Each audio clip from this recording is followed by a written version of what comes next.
Welcome back, everyone, to another episode of Talking Smack, where we talk superheroes, movies, animation, and comics. I am your host, Josh Scar. Joining me this week is Alex. Alex, how you doing? Pretty good and excited for our lineup this week. Yeah, we got a good lineup. We also have Matt joining us. Matt, how you been? What's up? I'm doing all right. How are you guys? Doing pretty awesome. I was giving the audience room to respond. And then also joining us, you may know him as Matt from the For Real podcast, but he's going to go by another name. A name we have dubbed him with is John. Hopefully that doesn't get too confusing with Josh and John. But I also don't know how often we're actually going to say our names.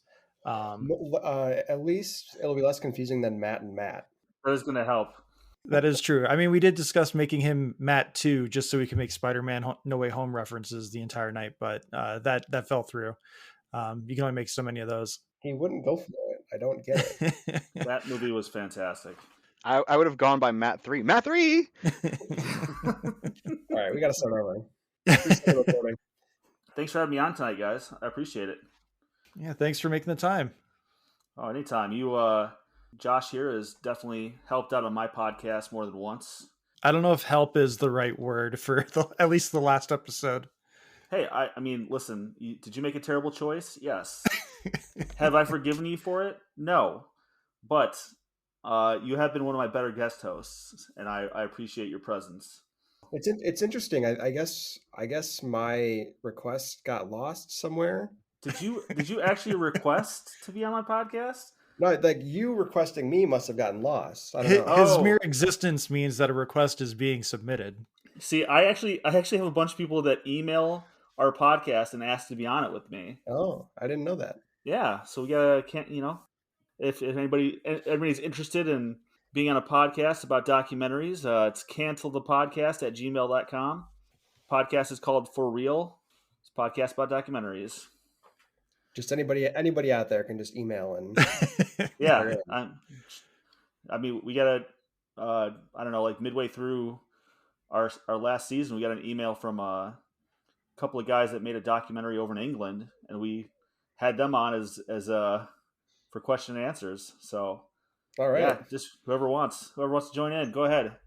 Yeah, that was a really good episode too. I strongly recommend that one. Oh, those guys were awesome. So we are here this week to talk about The Batman. The Batman hit HBO Max and streaming earlier in this week when we're recording. And I finally got a chance to see it because of this.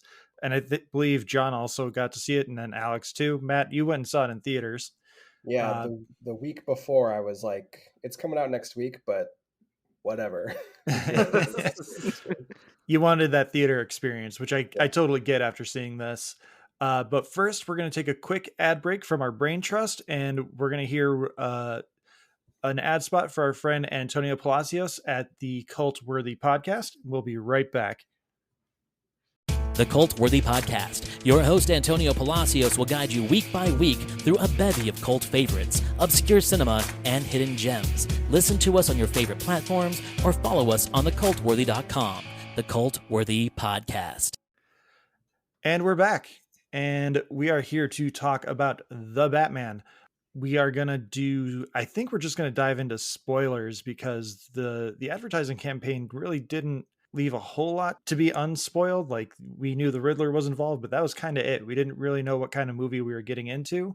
So I don't feel like we can really have a proper discussion of spoilers, non-spoilers. We can kind of do like, Batman was cool, Catwoman was cool, but then there's not really a whole lot else to talk about. So we're going to just do a full spoiler discussion, and hopefully you enjoy the ride. First of all, let's just get initial impressions out of the way. What did everyone think? Alex, we'll start with you. Probably my third favorite Batman movie up until a single moment, in which case it goes bottom of the barrel. Ooh. Wow. Matt, how about you? I liked it a lot. It's not perfect, but I thought it was really good and really weird, and just channeling a ton of like Batman stuff that I generally vibe with. So I dug it a lot. John? So I have kind of a mixed review on it. I didn't hate it. I didn't love it. There's parts of it that really bothered the shit out of me. And there are parts of it that I thought were really cool. So it was I kind of was about, midway to liking it. I'm kind of in that same boat. The best way I've been able to articulate it, having thought about it in the last like 24 hours since I watched it, is I don't think I enjoyed it, but I was engaged with it. I was Yes. really taken in with the story, and at least aspects of the story. I will say there are certain things that we'll get into in a bit here where I'm like, you could have taken that out. That's not needed.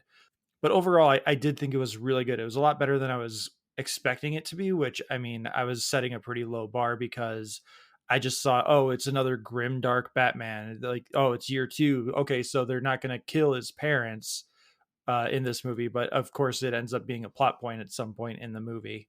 Well, I mean, it kind of has to be a somewhat of a plot point. It's his whole motivation. I mean, you could bring it up, but you don't have to make it part of the plot or part of the story. I don't think it's not something that really needs to be brought up to pad 20 minutes into this movie. I would agree with you on that. I would also agree that while I didn't necessarily love the movie, it was very engaging. Usually when I'm watching movies, I'm kind of playing on my phone or like, half paying attention. And this one, I was pretty dialed in the whole movie, even though there's parts of it that really annoyed the hell out of me. What did we think of like the kind of detective noir aspect of the movie? It opens up with that a dame walked into the streets. This is my city kind of thing. Like, it's a bad example, but you guys understand what I'm saying. Like, it opens with that Blade noir. Runner, that Blade Runner narration of just kind of explaining the city and what my role is within the city and my goals and everything. Well, yeah, go ahead, Matt. No, you go ahead. I was just gonna make a dumb joke about Harrison Ford's terrible narration in Blade Runner, but oh, that hurts. That hurts. I genuinely, I just saw that movie like this year, and yeah, I you gotta liked watch it. the version that they took out all of the narration where Harrison Ford's like, "Oh, and then I saw the thing, and I thought, is that the thing?" I better enhance that thing. Wait, you didn't see Blade Runner the original until this year? No, there's a couple. Listen, I'm a huge nerd, but there are gaps in my movie culture. I actually just saw the second Aliens movie this year as well. You're broadening your horizons. Better late than never. Yeah. Yeah. Okay. All right. I was about to defend right. you, John, against Alex for like, Alex, cut him some slack. Blade Runner's niche. And then he said, I just saw Aliens, and my heart jumped. It was like, that son of a bitch just saw Aliens. Sorry, go ahead, John. No, go ahead. I was gonna get us back on track and say that I liked the opening quite a bit. I could take or leave like the actual narration. But one of the things that I don't know, it feels, noir-y, kind of setting the tone. And just like that opening scene, like something about that bit where it like is like, the guys are about to beat up the other guy, and it just, is the camera is just on the dark alleyway, and all you hear is just the slow footsteps until he like, for like an aching like long time almost, and then he finally emerges, and it's just like such an effective scene. I think it really sets the tone for the movie in like a very effective way. I couldn't help but compare it to Batman Beyond. The different styles with the Batmans, as far as Batman Beyond, he's a lot more ninja-ish, I would say, if that's a word, where he kind of pops in and out everywhere, grabs people, everybody's screaming, everybody's freaking the hell out because they can't figure out where that's coming from or what's going on. And this one, I felt like he got shot so much throughout the movie. I was just like, what the hell is his body armor made out of? Is it the same stuff as Wolverine's bones? I mean, he took a shotgun blast point blank in the chest and walked it off. So I found myself, that was one of the things I did not like about the movie, is that Batman is a good hand-to-hand combatant. He's good at disappearing and reappearing where people least expect it. And this one, I felt like he was more of a tank. Yeah. Yeah, that was one of my complaints that I even carried on from the trailers. Is you have that shot of the sequence that happens later in the movie where like the only part of the moment that's lit is like all the muzzle flashes from the guns, and he's just like walking. It's a beautiful scene, but oh yeah, but there's no urgency to it because oh Batman's impervious to bullets with this new bat suit. So like, where's the real threat unless these guys decide to like stop just blindly firing and aim for his face? Yeah. That's what I thought the whole movie. I was like, you know how I would do if I saw those bullets bouncing off his chest? I'd aim for his face, because he doesn't even attempt to hide or cover his face, his lower part of his face at all, and he's just blindly taking bullets and hoping that his body armor stops it. It's one of those things where like I get the approach where like, okay, this guy, if we're treating him as somewhat realistic and not a cartoon character like Batman is, you know, he's got his armor is bulletproof, but I think they could stand to do a couple less shots of like him actually taking one directly to the chest. You know, it didn't bother me much at all, but like I can see where the thing you want out of Batman is for him not to get shot in the first place. So yeah, I could understand, like, you know, maybe dialing back on that, like just maybe like 10 or 15% or something. But at the end, he takes a shotgun blast right to the chest and he gets all wounded. I mean, he's not impervious until the script calls for it. I mean, yeah, he was wounded per se, but he still fought off like 6 people. Well, I guess after he took the shotgun blast, he only fought one guy, and that was after he injected himself with what I'm assuming was speed.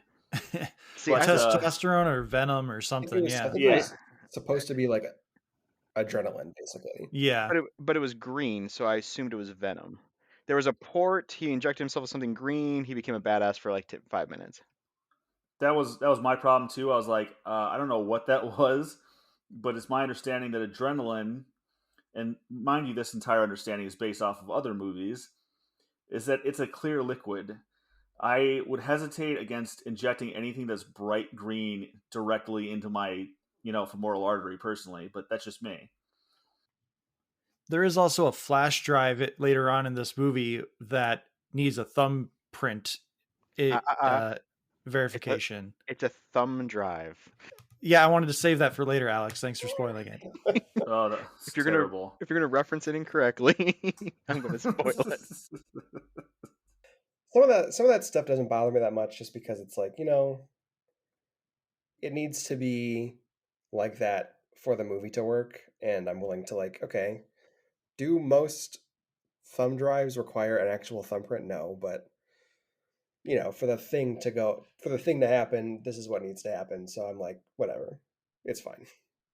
And it's got a good bit where there's an actual thumb involved. Yeah, that didn't bother me at all. Honestly, at that point, what was but really green adrenaline, that's where we're drawing the line. No, I don't care about green adrenaline. I don't give a shit about green adrenaline. Yeah, he listen, he can inject himself with whatever he wants. At that point, the only part of the movie that was really just annoying the shit out of me was how I had to turn the volume all the way up because him and Commissioner Gordon insisted on talking like this the entire movie. Like, holy shit, can you like speak up just a little bit? I'm not that old, but you guys are whispering. It's unnecessary. So I want to get to Alex because before you guys joined, he had mentioned that he had 3 pages of notes. Oh, man. I had 3 lines of notes. But I did want to ask you guys about how you felt about the Batman voice, but also just because John mentioned it, I love that Commissioner Gordon's just like, come on, man. Like every time he's like, come on, man, do me a favor. Yeah, that's the thing. They're buddies. And he's like, yeah, Jeffrey Wright in this movie Jeffrey Wright was fantastic as Commissioner Gordon. And everything he does, but he's so good. Oh, I hated him as Commissioner Gordon. We gotta get out of here, what? Man. Come on, bro. Yeah. He was continuing his role. He was continuing his role as Felix Leiter, but he wasn't helping James Bond anymore. I couldn't get behind him as Commissioner Gordon. And well, John, it was nice having you on the podcast. Thanks for. And I entirely think it was because he was fairly monosyllabic through most of it. Like, I feel like James Gordon, to me, in the comics or in the movies, he's kind of like, I feel like he has an essential part, and in this movie, I feel like he didn't talk enough. He didn't really add anything in particular to the movie, and I always loved James Gordon as a comic book character and as in the movies, and I just wasn't feeling him as James Gordon. Well, he's the linchpin that allows Batman to be involved in the investigations. Otherwise, if Gordon's not there, then Batman has to do sneakier things, which maybe could be more interesting, but it makes for a much longer movie as well.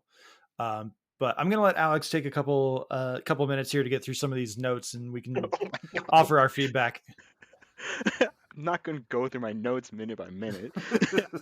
I had them broken down into, like at the beginning, I really dug using Ave Maria and that whole, since we're at the beginning and the tone that we buy as a noir, I dug that until I got confused.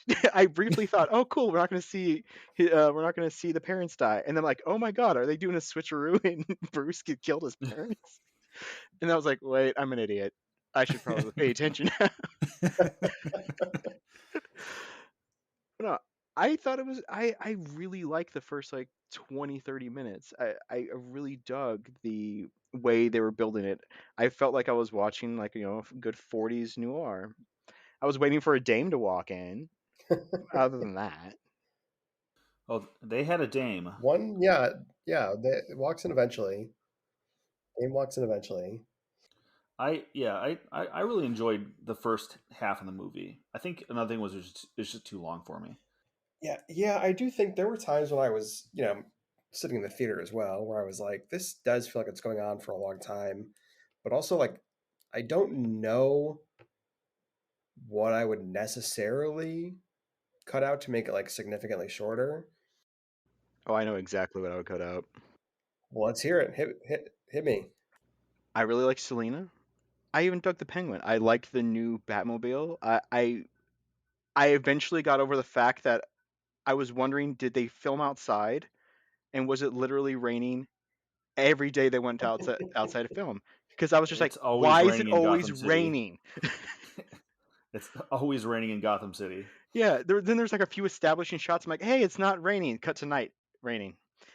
But to jump way towards the end, if this movie ended with that scene in Arkham with the Riddler and the Batman, where I was like, holy crap, he keeps saying Bruce Wayne. Does he actually realize that Batman's Bruce Wayne? And then it turns out, no, he doesn't. Riddler didn't make that connection. And that's where it ends with, he's like, you're not my friend. What are you talking about? We're friends. We're doing this together. No, we're not. And then the Riddler starts doing that little cry, laughy thing he did. If that movie ended right there with Batman walking out, like, cool, I got him. I'm still protected, I would have probably said this is the third best Batman movie. But then there's 50 more minutes of bullshit that doesn't make sense. There's literally moments in this movie where I'm like, Batman has done nothing to help anyone, save anything, do anything at all. In fact, he's made things worse. And then it kept going. I do think like the climax where it's like, okay, there's like a bunch of guys that are following the Riddler's example and they're attacking the press conference / flood escape zone, and Batman has to stop him. Like, I think that is maybe not like the best way to end the movie, and you get the sense that maybe it's like, well, the movie needs to end with like a big action set piece. But I also think like that's also important because this movie is about, among other things, like Batman, Bruce Wayne, starting in the place that like I think a lot of people want to see Batman as, which is just like the guy that is like super badass and like just beats the shit out of people, to like the person who is like more than that, who is a symbol, who is like a hero, who is like actually actively helping people on a wide scale. And I don't think that you get there. Maybe there's another way to get there, but the scene where he like effectively, cuts the rope without knowing if he's going to make it, and then leading people out of the building basically and helping rescue people. That feels like the culmination of that, for better or worse. I don't know that the arc is necessarily complete unless you get something resembling what actually happens at the end of the movie. I'm glad that you mentioned him cutting the rope, because when it happened, I was very shocked by his choice to cut above where he was holding on. Yeah, I was like, why wouldn't you hang onto the rope and just cut below your hand, and then you don't have to fall 100 feet into water with your apparently impervious suit. Yeah, but it's symbolic, baby. That's part of the point that I didn't like, because he lands in the water, like, oh, okay, he dies for the second time in 3 minutes. Yeah. And then he goes to the scaffolding, rescues the mayor-elect, and then a bunch of other people, and he's leading them away from scaffolding they can climb up on top of and be safe and dry through raging water that is still pouring in to nothing. It's symbolic. So Batman is leading people to doom. The mechanics aren't important. It's the saving that matters. And then the very dramatic rooftop, I'm going to carry one person across this entire roof to a single stretcher. That is really... You saw he picked a kid. He was tired. I imagine symbolic. the venom wore off.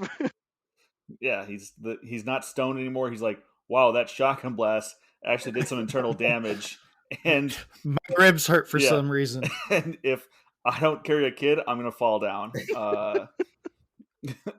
Maybe I need some more of that venom.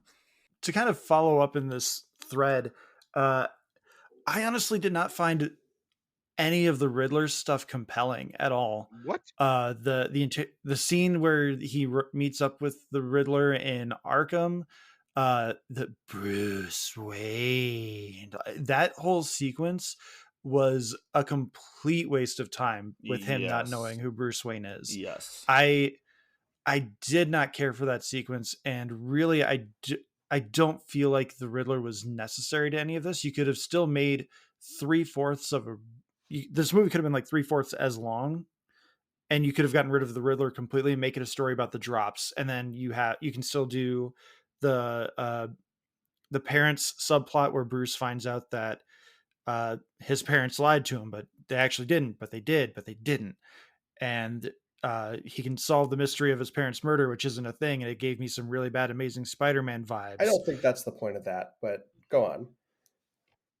I mean, I'm sure I'm probably grazing over it, but like especially that interrogation scene, like it just felt like a complete waste of time to me after the reveal of the Riddler doesn't know or care who Batman is under the mask. He only cares that Batman is Batman and he's trying to clean up the city, but they have different methods of doing so. But that's such a good scene of Paul Dano just being a weird little guy, which is like so much of this movie is like people being cool, weird little guys. Listen, go ahead. That did not fit with the tone of the movie, though. Like, it was extremely out there. And then we are also going to talk about the 5-minute deleted scene of the Joker. I don't know if all of you have seen it, but hopefully you've at least. I love this movie. That movie is better for not having that scene in it. It sucks. Okay, we'll just get into it now then. Yeah, because that scene sucks, and that Joker prosthetic is disturbingly awful. Like, it's gross and it's bad. I didn't see that. Also, I would like to point out that when they finally caught I'm sorry, Alex. When they finally caught the Riddler and you see his face for the first time, I was really hoping it was going to be Jim Carrey. I'm being 100% with you. I was really excited. I was like, oh, please let it be Jim Carrey, because when I get excited about a movie coming up, I don't watch any trailers for it. So I had no idea what was going on with this movie. I don't know if you guys noticed this, but I have a guest. This isn't the thing you guys need to notice. I have a guest spot coming up on the Geeky Dad podcast where we're going to talk about Batman Forever. And if you recently have seen that version of the Riddler as I have, you'll notice that they wear the same glasses. Oh, interesting. Really? They wear transparent, thick frames. Interesting. But that seems great because that's also him just being a weird little guy where he's just sitting there and he's like, I ordered some pie. Yeah, And they made him a lot weirder than I was expecting. I thought he was kind of going to end up being like a mercenary working for somebody, or it's just his like need to show everybody that he's smarter than everybody. yeah. And then it turned out he was just I don't even know, just crazy, just a psycho. I forgave this because I do, forgive creative licensing. That's usually not the Riddler's motivation, Right. So I was surprised by that.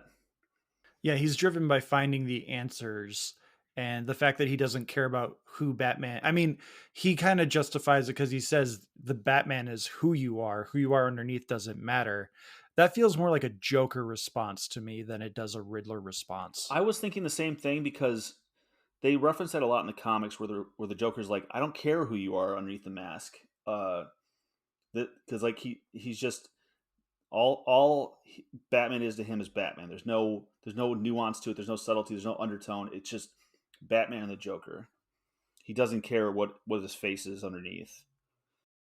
What he really cares about is you need to like and subscribe with his video and go to his Patreon page for to see what tiers are available. Because once he hits tier 3, that's when you can all volunteer to find out which 7 bands explode around the wall.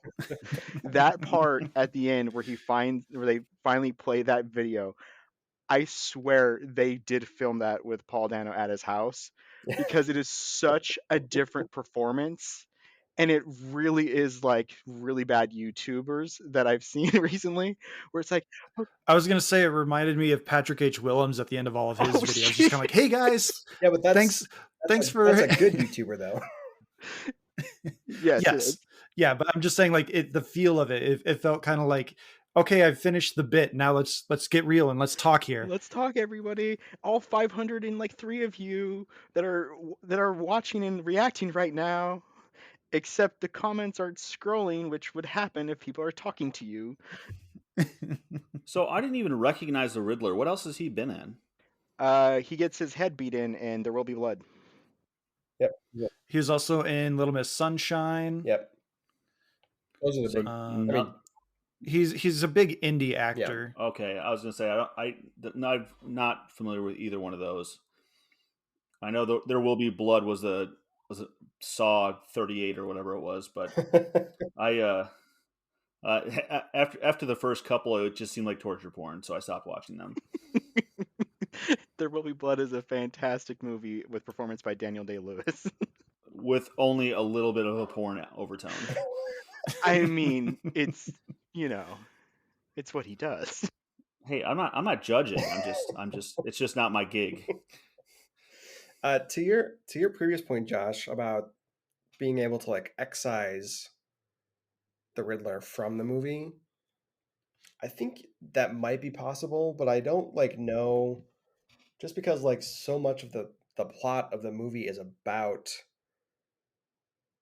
like the corruption in Gotham City being exposed, and I don't know how you get that without some kind of driving force being like the thing who is both like exposing it and also being ostensibly to some level the threat. So like you could do a movie where Batman's exposing the crime or the corruption, but I feel like it's a very different movie where it's not just like a matter of like cutting him out, because so much of the like driving action. There would have to be some significant rewrites to it, but again, I feel like you could still have Batman pulling on those threads and maybe give Jim Gordon a bigger role. Excuse me one second. And that kind of helps create the synergy to help unravel the plot. You can still have Catwoman doing her thing. And again, that can help kind of move the plot along. But like among other things too, like he didn't necessarily even have to be the Riddler in this movie. He could have been Hush. Like that could have, other than the fact that it's Paul Dano. I mean, you want him to be a good villain, first of all. That's why he was Hush. He's going to be a good villain. Whoa. Fair point. I'm gonna disagree with you on that, but I'm gonna hold back my nerd rage. I think they could have collapsed the Riddler's part in the movie quite a bit and changed his motivation just a little bit, and it would have taken so much less of him acting just like a freaking lunatic. And what was with that scene with Batman where he just kept punching the glass? I think that was the Arkham scene. Yeah, it's the Arkham scene. Yeah, I know, and I know like Batman was frustrated, but I was also like, it seems like it seemed like a little kid just being super pissed off because he kept hitting the wall and there's zero like reaction. Like I expected like the glass to crack or something like that because he's punching it with his gigantic plate mail fist. But speaking of, I'm gonna come back on that. But nothing happened to the glass, so it just to me like seemed like it just didn't seem very Batmanish to me. They needed to recreate the "Where is she?" moment. Yeah. Where the drugs at? Also, I thought Batman was way too skinny. I'm gonna say it. I thought the armor did a pretty good job of hiding that, but yeah, when they were doing the montage of him trying to figure out the puzzles, like I was like, yeah, he's really lanky. That like, was maybe the scene that I know it's like symbolism and it's like taking artistic license, but I was like, you got a wall, dude. Why are you putting that all on your floor? And like, why are you drawing on it? You could just like put paper down, man. The Wayne Manor being a tower was so weird to me. I didn't realize it was a tower until he's like, oh yeah, we gave away the mansion. I'm like, oh yeah, I guess that building I didn't realize that was a tower. But because it was so very like we've recreated a mansion inside of a house. Yeah. But then it threw off Beauty and the Beast vibes when he's like, are my parents bad? And he goes to the West Wing and it's literally with like gigantic chains over the door. And I'm like, oh man, please let there be a floating rose behind this. Come on. I think the singing teapot was what really sold that scene for me. Thank you. No, I think that he would have been a great Nightwing. Like he had the look and body type of Nightwing, where I feel like Batman's always a lot more buff and huge, and Nightwing's more like slim and like flexible and athletic. I think he would have been a great Nightwing. I don't think you're wrong, but I also think he's like a good Batman. Like, Christian Bale wasn't like he like bulked up for the role, but he wasn't like a huge ripped dude. Neither was Keith. He didn't get as big as like Ben Affleck did for Batman v Superman. Say what you will about that horrible movie. Oh. Ben Affleck looked like what you would picture Batman to be. Like, I think a lot of times the suit is doing a lot of the work, where like Ben Affleck was not as big as that suit in that movie made it look. Especially definitely not. Especially the armor suit later on and the one in Justice League and all that. I'm referring more just to like the CrossFit sequence from that movie. I've only seen that movie once in my life, but I still remember that CrossFit sequence. Is like, damn, he looks like Batman. Yeah. I mean, teach their own. Obviously, that's just not a thing that bugged me that much. Where Oh, it didn't bug me. I would be the only thing that bugged me was that there's no differentiation between the Batman personality and the Bruce Wayne personality. Sure. He was just Batman in a t-shirt. Well, that was basically part of the story too, with what we were getting in the end is kind of like what we were talking about with Spider-Man in the Marvel movies, where each of his solo movies is like, now he's Spider-Man. And it feels like that's kind of what they're doing here is like, now he's Batman, and he kind of understands more that like Bruce Wayne can do more and Batman can do more. Like they don't have to, one doesn't have to exist and the other one becomes non-existent. Like they can work in symbiosis. It can work symbiosis. Yeah. So I feel like that's kind of what the ending was going for. See, I thought that really worked for me. Also, they teased. Sorry, Alex. They also teased Bloodhaven at the end, so they better bring in Dick Grayson in the sequel. They name dropped it. That's not the same as a tease. Yeah, they can't do a year 2 Batman with a Nightwing. Like, how quick was that relationship? I mean, I know. I said didn't I say Dick Grayson? I didn't say Nightwing. I just said they're teasing Bloodhaven. Oh, okay. Or they're talking about Bloodhaven. So that means that eventually Nightwing can go there, but they have to get to Dick Grayson and Robin first. I was just say, I know he recycles through Robins at what many would consider to be a dangerous pace, but I think even that would be quick to send one out. Like, okay, you got this city now. Good luck not getting shot in the face. And yeah, I didn't give you an armored helmet like I wear. That's for me. Yeah, you better bring in some cash if you want one of those. No, they got to go comic book accurate. He's got to find a 13-year-old, and that's what's going to happen. Just throw a 13-year-old. And make him fight in his underwear. Exactly. You got to throw a 13-year-old out there. That's what we do. Yeah, and I think the fact that there's nothing troubling at all about the fact that he put him in a bright costume that attracts everybody's attention, and he wears a black body armor that covers his entire body.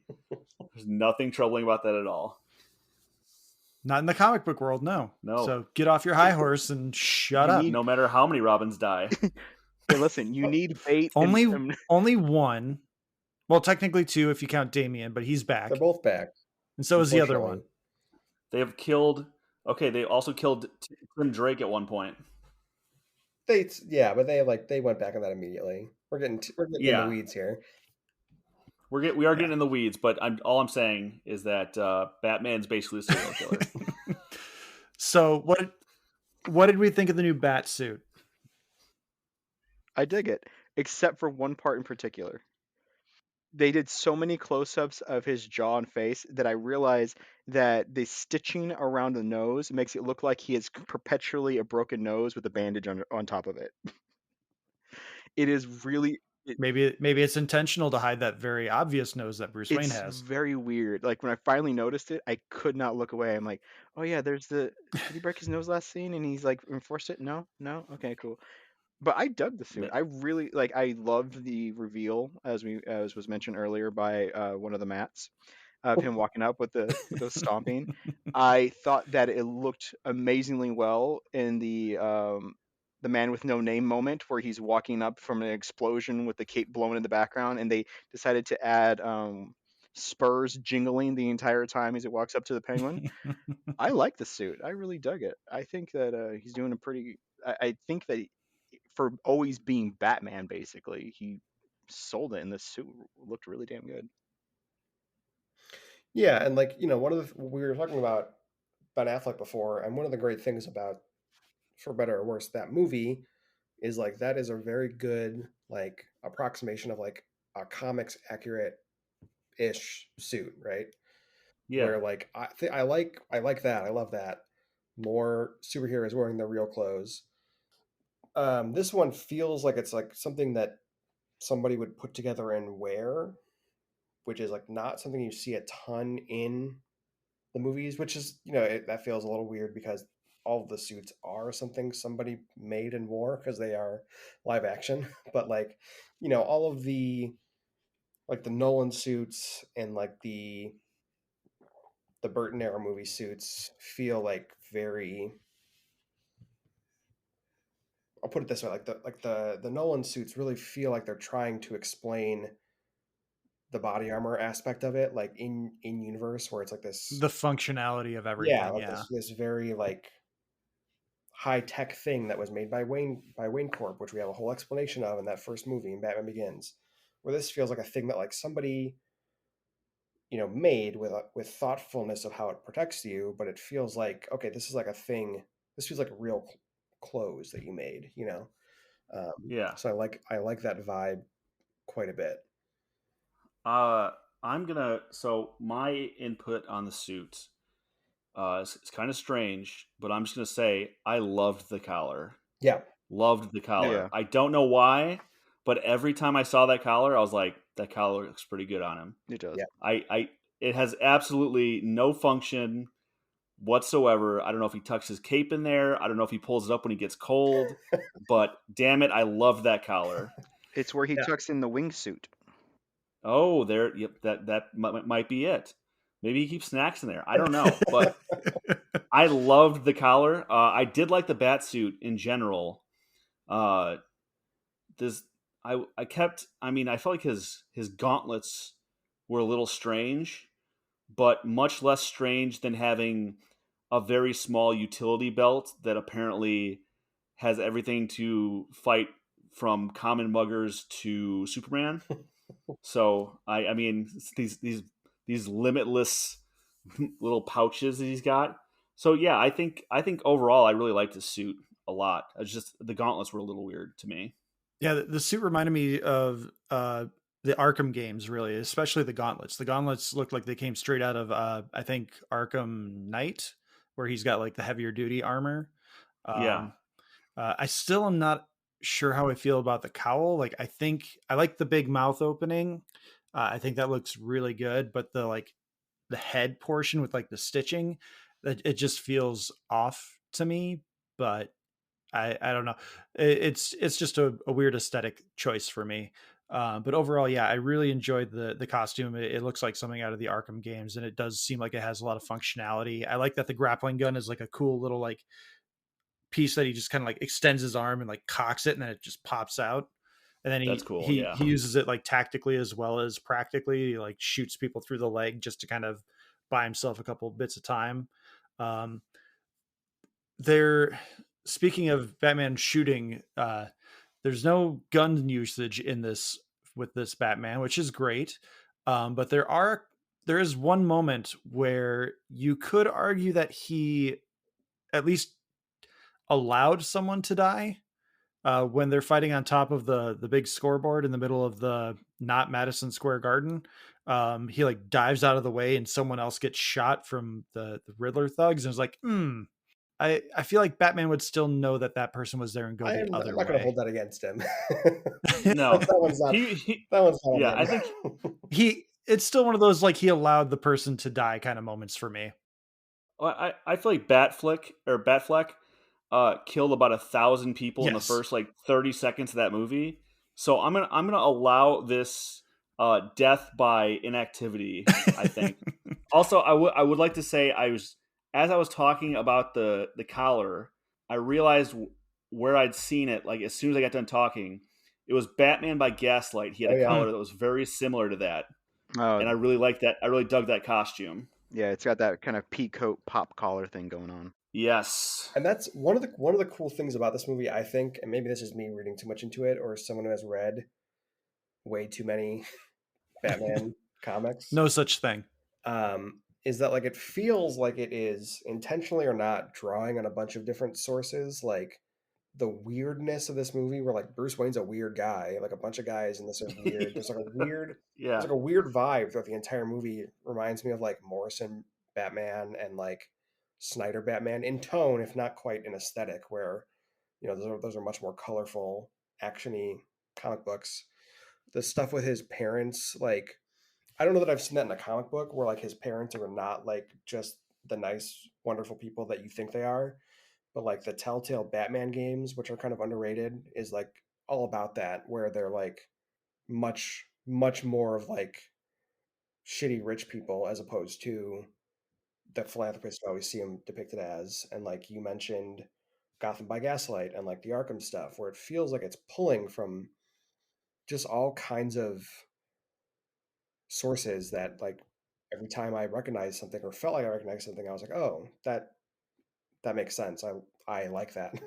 So it's just very, very cool to see it like taking from all these sources, like I said, knowingly or not, and making this thing out of it. Yeah, I know Matt Reeves did say that The Long Halloween was a big influence on this too, which I mean that one is very obvious if you've read it, especially with some of the Selena stuff. To me, I kept getting a heavy overtone of Batman Earth 1. Have you guys read that one? I have not read it, but I am familiar enough with it that I could see that. That's what I kept thinking of when I was watching it. The suit, obviously, they pulled in from a bunch of different Batman's costumes over the years. But I felt like the storyline was more Batman Earth 1 than classic Batman whatever universe they're in now. Well, like my understanding is like the Alfred of that book is like a little more he's always got the military background, but that Alfred feels like, I think he's like a little more hands-on. Yeah, there's like a scene where he like literally fights a guy with a shotgun, and like I can see Andy Serkis, busting out a shotgun as needed. Yeah, and he also mentioned how he taught Bruce how to fight. Yeah, which in the Batman Earth 1, he did a bit of that too. He helped train Batman basically, and I was like, yeah, that Alfred's definitely more Batman Earth 1 at the very least. But I also felt like just his interactions with Commissioner Gordon were more, or I'm sorry, Lieutenant Gordon at the time, were much less comfortable than the other Batman would be.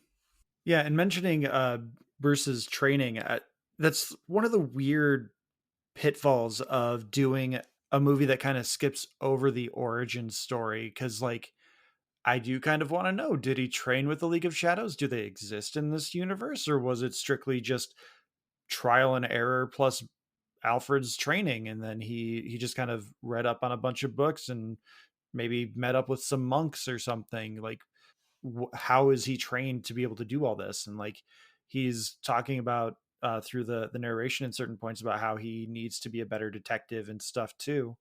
So it is really kind of like you're establishing this character without giving him too much backstory, but part of the backstory is kind of what makes him interesting as well, to a point.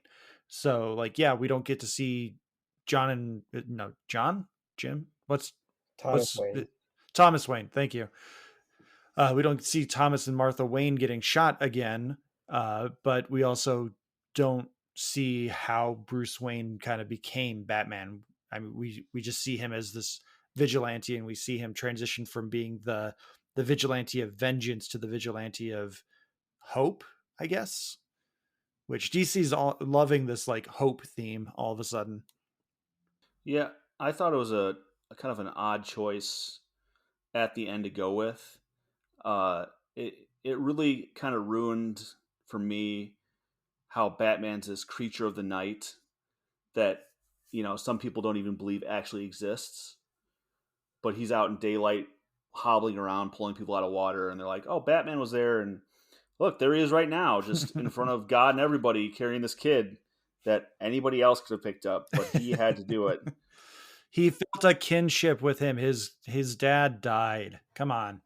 Even though Batman definitely, best case scenario, has some broken ribs. But like that's the point, right? Where I don't know if it's so much hope as like, if I was to categorize it, I would categorize it as like justice or something that's not just like blind rage, because like this is, for so much of this movie, he sort of is the Batman that like people who are reductive will say that the character is, right? Where he's just the guy that runs around and like beats up poor people and like, yeah, like beats the shit out of people. And I think you could argue that it's good that he saved this guy from getting beat up by a bunch of guys in makeup, but how much is that actually doing to help the city, right? Where that's also part of his motivations. Like, what am I doing anything that's actually helping? Where at the end, for better, maybe it's kind of corny, maybe it's kind of cheesy, he has become like the symbol of something besides just being vengeance, as he has been saying this whole movie. I think that's an important thing for Batman, because like he's the creature of the night, but he's also the guy that like he also hangs out on a satellite in space with Superman. It was definitely I feel like a journey of discovery for the movie. I would agree with you on that, where he had a basic concept of what he wanted, but then as he was going through, he realized that he was actually not helping the way he was hoping to, and he had to evolve how he was doing it. Yeah. Alex, I feel terrible. I feel like I've been talking a lot, and I haven't heard from you in like 10 minutes. Are you still alive? I was just gonna transition into saying, Alex, please pull open your book of notes. I'll say one more thing, and then I'll shut up for a minute. As far as like the training and the backstory goes, I don't think that's something that bothers me that much about this movie, if only because like first of all, we've seen that movie. They made a movie that was like that. Yeah, I didn't mean to make it sound like it deters from the movie. Again, it's just a question that I have Sure, because, like, you know, again, I get even that. just name dropping, like, oh yeah, the shadows, whatever. Like, okay, he trained with the shadows, cool. Yeah, and I'm able and willing to infer a lot just from the context. But anyway, I was going to say that earlier, and I wanted to make sure I said it. So, Alex, No, hit us. I don't need another origin story. I don't care where he came from. It's actually one of the things I appreciated about Spider-Man: Homecoming is he didn't obviously mention, oh yeah, I was bit by a radioactive spider. It was like, yeah, something kind of happened, and stuff got weird. But this is something I've kind of thought about since the movie came out. In the very first scene where he and Alfred are hanging out together, they got out of the way two things that I appreciated. One, he's neglectful of everything that's going on with the finances of the Wayne Institute, and they're Yeah, running out of money, which eventually comes back to bite him in the ass. Because if he had been paying attention or done any of those finance audits, he would have noticed that the renewal fund was being pillaged by everybody, yeah, which shows that he is being neglectful of as Bruce. Which I was like, oh, cool. And they didn't reference that really, other than like, oh yeah, the renewal fund's been being pillaged forever. It's like, yeah, at the beginning of the movie, there was a scene you're supposed to meet with the financiers and you've been avoiding it. But also, they got out of the way very quickly the whole "you're not my dad" thing, yeah. which I was like, ugh, when are they going to do that? Are they going to do this later? Are they going to do this in scene 3? Are they going to do this in scene 5? No, right away, "You're not my dad." Yeah, I know. Anyway, you got to meet. You got you got to meet up with the financiers soon. Well, that's another thing, right? Because like the thing about Alfred is that for all intents and purposes, Alfred is Bruce Wayne's dad, or one of his dads. Yeah, So I appreciate that that's part of his arc too, that he comes to appreciate Alfred and what he does for him and what he has done for him. That was kind of a weird point for me because the whole like "you're not my dad" was also something to me that like screamed of such a like a deep-seated child issue. That's like, "You're not my dad, like you can't tell me what to do." It's, I mean, I feel like I didn't really feel like it was necessary to the movie. And I also felt like you said, Alfred's always existed as I mean, he's a servant to Bruce Wayne, but he also exists as like a father figure, and he dispenses advice. He helps him solve crimes in some ways. He's always got something under his hat. But I feel like the whole "you're not my dad" thing, it didn't really help anything to me. It just seemed kind of pointless. Right, which is why I'm glad they got rid of it so soon. That Yeah, that's you're true. gonna have this whiny, emo-y, Nirvana playing Batman. Get that out of the way really quickly so we can move on. Because it almost seems like, yeah, you're not my dad. Yeah, I know. And then the very next scene is, by the way, not only am I reading the paper and I have your stack of mail here, but I'm also solving your ciphers. Right. Yes. Well, yeah, and I think that scene is only there. I don't disagree with any particular point. I think that scene is only there so later, Bruce Wayne doesn't care about himself at this point, but later on there are some stakes that make him realize what he does have to lose. Right. So I think you guys are right, but I also think it does serve a purpose. It's maybe getting there slightly less elegantly as one might hope. yeah, that's a great way of putting it. Because the being so blunt about it just kind of it does scream more childishness than it does I'm angry at the world and I'm trying to fix it in my own weird vigilante way. Yeah, I'm angry at the world. I'm gonna address that by punching poor people and sociopaths. No, nobody look at me too closely, please. So, Alex, I have a quick question for you. Go for it. How did you feel about the remix of the Empire Strikes Back theme to be the new Batman theme? When you actually pointed that out and I went and listened to it, I'm like, gosh damn it. It's dun dun. They basically just Yeah. took out like two beats. Instead of dun dun dun dun dun, it's dun dun bum bum. Mhm. Like you're just ripping off the March of the Empire. But you got to throw in the spur jingle. The spur's got to be jingling while that's happening. It's a good theme. I'm sorry. It's good. It's good Yeah. actually. Oh, it is. it's fantastic. I did notice that it sounded remarkably similar. Some would say troublingly so, but I also enjoyed it. I thought it was I thought if there was one thing about this movie that I thought was complete without fault, it was like the sound and like the music and everything else. I thought it was pretty good as far as that goes. DC typically knows how to make a decent Batman movie. So yeah, I don't think the theme is bad. I just, again, every time I heard it, I was just like, that's the March of the Empire. One thing I thought was just mildly weird, that when I was in the theater, I was like, are they going to like draw attention to this? Is that there's a long portion of this movie where Batman and Commissioner Gordon guess, apparently correctly, that when someone says a rat with wings, they mean something other than A bat. Oh Yeah, my gosh, that was pissing me off. And That I know, was like, so there's a sequence painful. with where the penguin references it, but like the whole time where someone is like, you have this guy who is literally obsessed with Batman mentions a rat with wings, and they're like, stool pigeon. That's what? Yeah, I was having the same. That really annoyed the crap out of me. I was like, a rat with wings. That's literally what people call bats. What is the confusion here? And it just made me realize that this, like Batman Earth 2, he's not the world's greatest detective yet. He's got some work in that But they're department. right. He can punch That's the people. thing, is they're right. Everyone in this world has a different phrase that means rat with wings. And That's true. And then eventually it meant Falcon. I'm like, That was a stretch. That was a That stretch. was a big stretch. But also, penguins don't have wings; they have flippers. John, you're an animal expert. You know this. I think it's important that we point out that while I am an animal expert, it'd be more appropriate to say I'm great at making up animal facts. So I don't know what the correct term is. I would assume it's wings. Now I'm googling because it's a bird.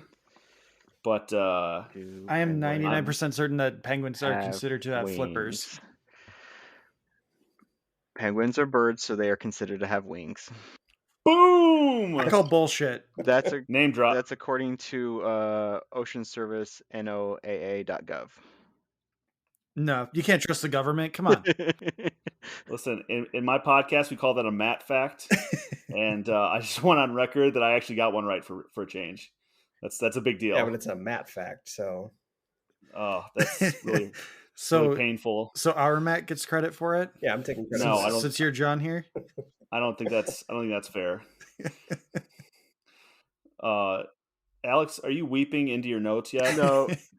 No, but I do want. Just like I do want to say, we have gone like an hour now, and we haven't mentioned, other than casually by throwing out Dame once, the female lead of this movie, which makes us horribly sexist. Yeah, we talked about Catwoman a couple times. On a podcast who only mention the one guy in the movie. Sorry. I thought she was an excellent Catwoman. She's great. I have no complaints whatsoever about her performance at all. She was perfect.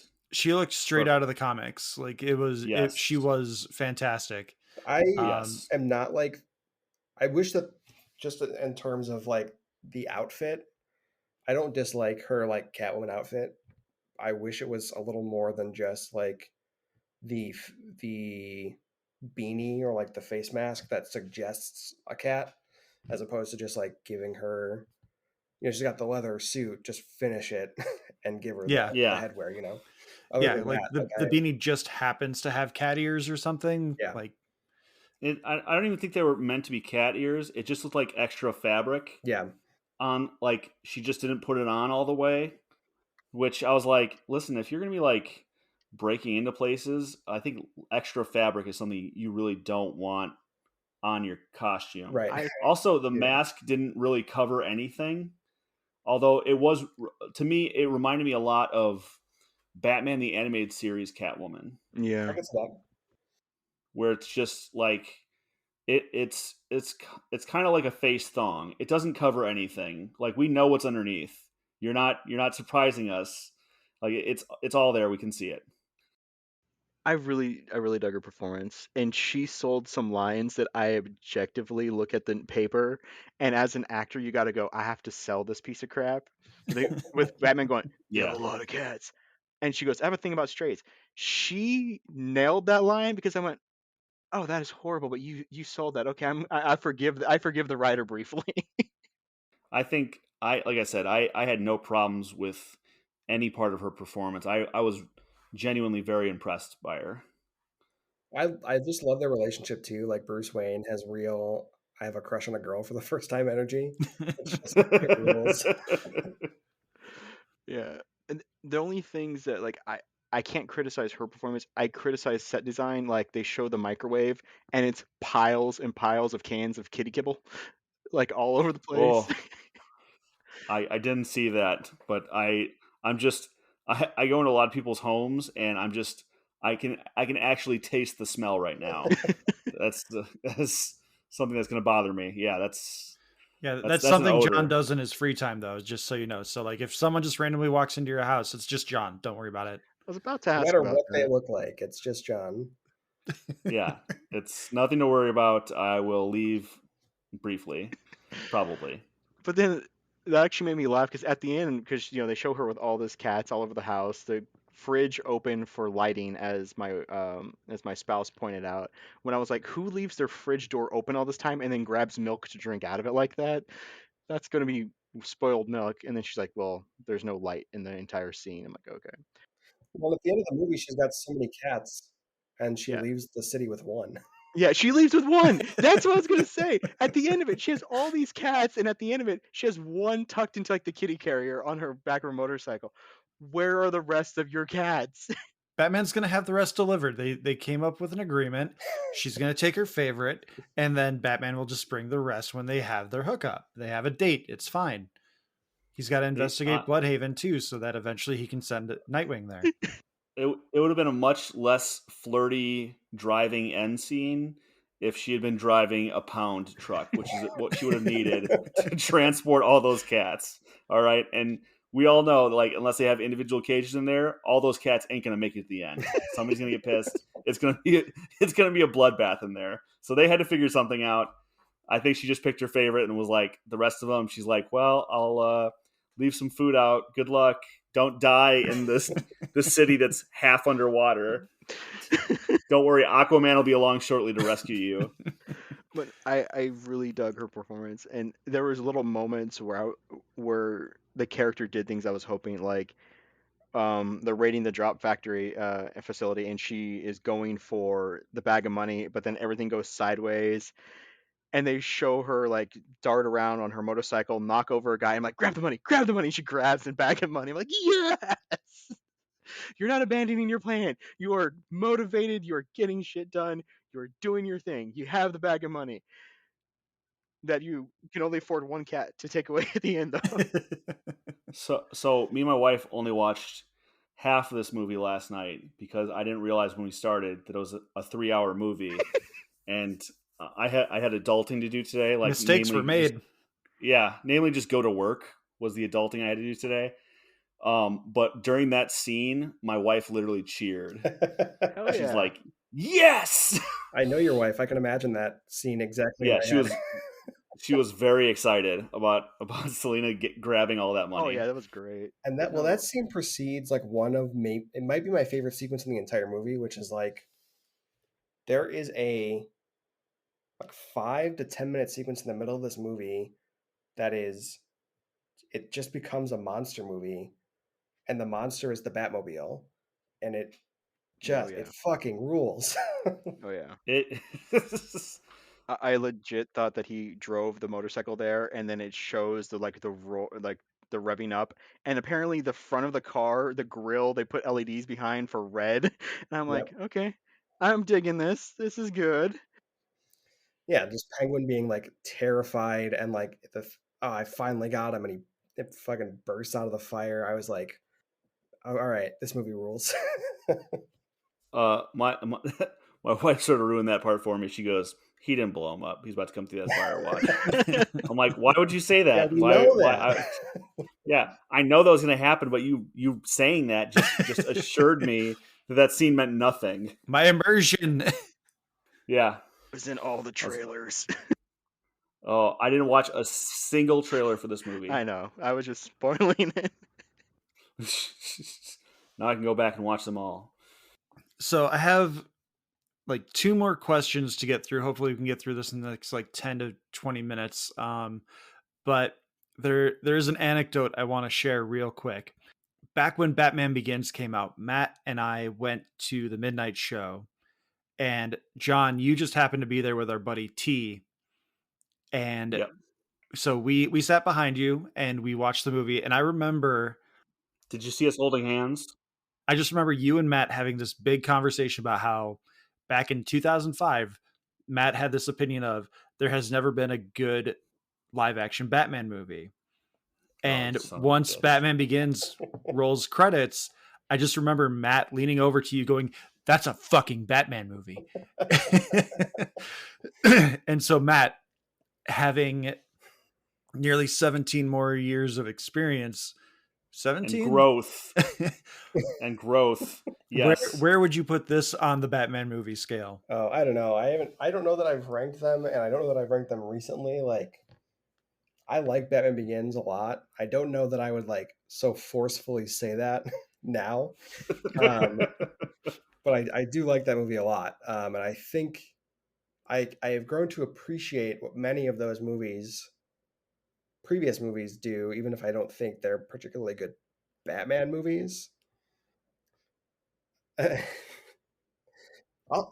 mean, look, Batman and Robin rules because it is specifically riffing on Batman 66. That rules. I'm sorry. The 1989 Batman movie was fantastic. I will not hear you besmirch it again. All right, you've gone 17 years with this argument, Matt. The Batman 1989 was fantastic. Yes. You just have to admit it. There's a lot of good stuff. Thank you, Alex. No. You're done talking right now, Matt. I'm talking to the other Matt. Okay, all right. You can continue to sneak into my house whenever you want because you are right. I'm glad you have no objections to me watching you sleep. But to answer the question as best I can, I don't really know. It's up there, I think, because I think it's a really good movie that I think is doing something that, you know, is not. It's doing something in a way that I don't think we've seen a Batman movie do before. Like, I was also concerned about it being overly dark and overly gritty and overly serious. And I think it has all those elements, but I think it also has like I said, like a weird vibe, and it has like a through line where it's like trying to actually give Batman a character arc that we don't see too often. That makes me, and like a weird sense of humor too, right? Where like there is some funny stuff in this movie that I really appreciate. So I don't know. I think I don't have like a tier list for you, but I think it's up there for me. And I've only seen it the one time. Maybe I'll, reflect and decide differently on another watch. But it's up there in terms of the live action Batman movies. So I have a follow-up question. I really like kind of going for that with everyone, but I really like what you said there, where they're really giving Batman a character arc, because previously a lot of the Batman movies would focus more on the villains, because if the villains are interesting, the movie becomes interesting. Batman just becomes the hero by default. Essentially, it's kind of like what happens in Batman Returns. Or Batman 89. Batman 89 as well. Yeah, it focuses more on the villains. And that's kind of a mantra that I've seen a lot in circles that I've been in, is that a Batman movie is only as good as its villain. And in this movie, I feel like that's kind of the opposite, where the villain is kind of just the catalyst to drive this development of Batman. And Batman really is what's the focus of this movie and his character development. So I think that actually is a really interesting point of view. To go to my follow-up question for all of you is, Alex, you have your tiers of like IMDb scores. So like after watching this movie, if it was never on streaming again, or if you had gone to the theater and seen it, and again, there's only one other way to see it, and that would be to buy a physical copy of the movie. Would you buy the physical copy of the movie? Nah. I was so turned off by the last 50 minutes that I felt it completely erased all the goodwill and my enjoyment of what was happening beforehand, of the noir, the detective, the mystery, the angle, the resolution, the smaller scale, to just literally blow up and flood the city and have Batman fight people up in the rafters who all miraculously were chained to the rafters so that he could throw them off to their non-deaths. That sequence gave me very big Spider-Man PS4 vibes. Like, oh, I've punched you off this building. Good thing there's a web attached to you that's now going to keep you dangling. To be fair, we also see him attach the ropes a little bit, sometimes by putting it through their legs. Yeah, it just that was yucky.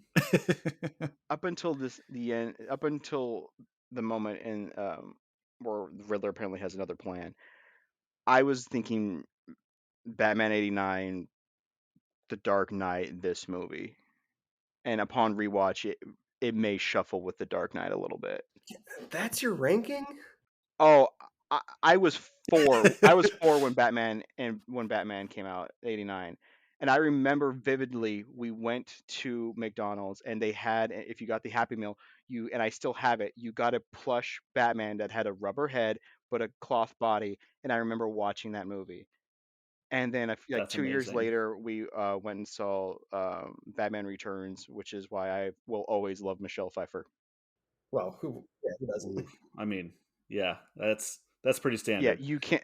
For me, you can't shake that movie because it shaped Batman for me, especially since the animated series basically went, okay, we're just going to take the theme music from the movie and we're going to continue this version of Batman.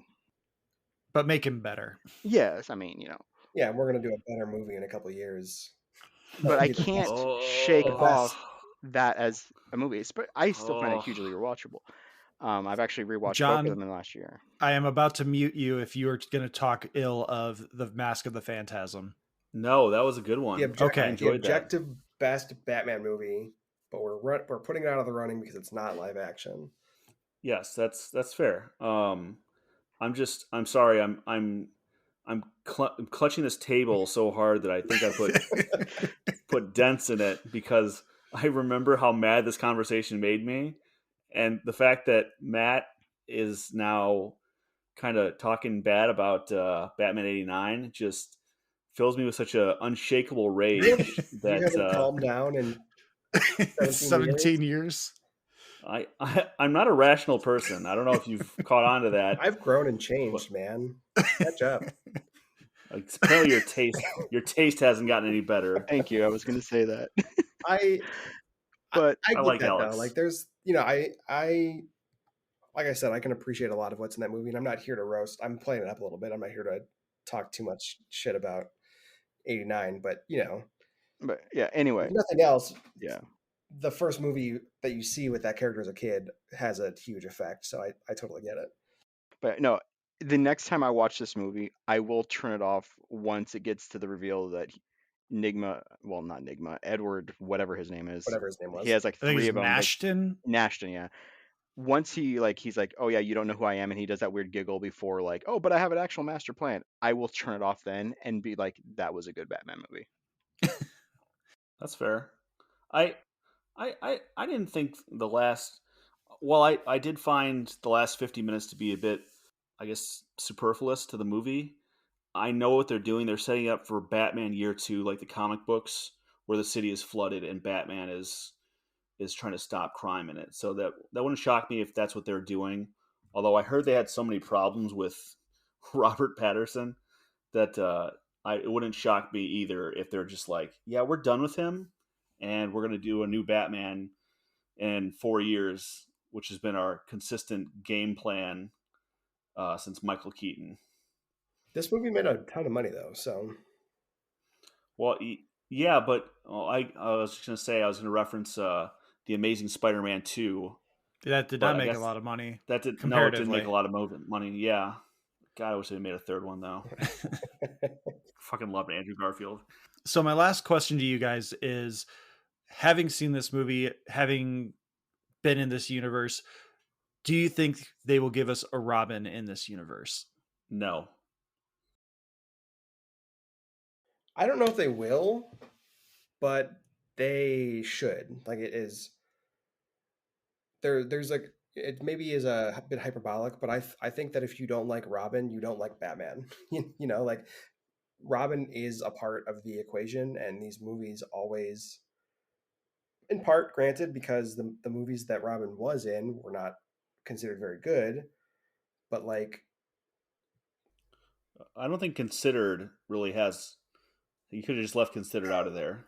we'll I think we'll would have do some covered it. episode later about this general topic. I don't have time to get into this. I know Josh wants to wrap it up. We'll be here another hour. But it's just like, just put him in a movie. You know, you've done what, like 5-6 movies since then without Robin. One of them maybe like one of them referenced him, but like, just put Robin in a movie. You should put Robin in a movie. Will they? I don't know. You should though. Robin's cool. Robin's great. I think Robin is great, and I think he is an essential part of the Batman series and genre in general. I would, however, say that I think they portrayed uh, this Batman as being so young that adding a 16-year-old or a 13-year whatever kid to the equation would just be a very strange addition. I mean, the guy, he looks like he's like, and I know like half the time, like, well, I'd say like 95% of the time he was wearing a mask, but even when he wasn't, he looked like he was in his early 20s. So it would be weird for him to adopt a 14-year-old or, you know, whatever else. I just think it'd be strange. I think you need an older Batman or older looking Batman to make that work. And even then, it's kind of strange. Well, it is strange, but it's more workable. I mean, you give Robert Battenbat a haircut, and he gets aged up quite a bit, I think. I think he needed a haircut and possibly a wash. He just seemed greasy the whole movie. You guys, conservative dads from the 50s, let him have his hair. I am all for seeing a Batman that has, a neck beard. I'm for that. Oh, I'm gonna pass. I think they'll do the stupid Nolan thing where they will introduce Robin as a go away in the third movie. I don't think they have the gumption to actually introduce a comic accurate Robin between the ages of 12 to 14. Maybe he goes back to his burned out mansion and picks up a drophead who's like 18 and tries to Yeah. reform one of them. I can kind of see that. But once you're an adult, it's kind of weird. Like, I'm 32 and I'm adopting an 18-year-old to wear tights and get shot for me. Yeah. I feel like if they did a drophead, you'd have to do more Jason Todd than Dick Grayson. Nobody wants that. Yeah, I mean, in that That's a case, fair wouldn't we point. be cheering for them to get shot? Yeah. As the vote that killed him will prove, people don't like Jason Todd as Robin. He's okay as Red Hood. You could you could have stopped that before as Robin. I could more see them introducing like a Batwoman than a Robin so easily, or like something like Carrie Kelly or something like that, than a traditional Robin. Yeah, like somebody that is like a partner versus a protege. Sure. Yeah. Well, I think it depends too, because like, if, who knows if this is a series of movies or not, but if they continue the thread of it's about Batman and Catwoman, she's kind of filling that partner role, to some degree. So like, maybe that's the reason they don't bring a Robin in, or a Batwoman, or a Carrie Kelly, or a Nightwing, or whoever, because she's fulfilling the romance role and sort of she's the other person that fights with me spot. That's a good point. They better not bring in a Kara Kelly. That's all I'm saying. Worst Robin ever. Oh my God. I like Spoiler as Robin better than Kara Kelly. We're gonna have to we gotta do a general Batman episode because we don't have time to get into it. But these opinions can't stand. I really don't even know how I would moderate a discussion like that between the two of you. I feel like I should just let you two get into a call together, and then you just send me the audio and I'll edit it the best I can. Oh, no. What's going to happen is that we'll have Matt on one, and then Matt 2 and I will be on the other side, and we will go at him until he cries and admits that Batman 89 is at least the third best Batman movie. Alex, I think we're going to be best friends. I agree. I don't know. You guys, Alex, you're a little less experienced with Matt 1, but he can be at the very least contrarian for days on end. I was going to use the words stubborn ass, but contrarian is much more polite. Well, I mean, it's because if he feels like he can egg you on, he will take on the contrarian standpoint just because, or at least younger Matt would. It's two things. It's that, and it's that whenever I express an opinion, it's correct. Oh, God. Oh. All right. Well, we'll wrap it up there. We'll tease Matt 1 versus Matt 2 for a future episode. Fight to the death. I can't do that to your wife and kid, John. They won't miss me, I promise. So yes, we will wrap it up. Alex, you do not do your socials, so Matt, you can feel free to share. Matt, you can feel free to share your socials as you so please. Yeah, if you for some reason are interested in hearing more of this, you could find me on Twitter at MRLIPAROTA. It's all stuff like this and really aggressive politics opinions. John, you have a podcast that you like to plug. You don't really have a whole lot of socials, but you should know your social or your podcast socials. Yes. Okay. So it's For Real.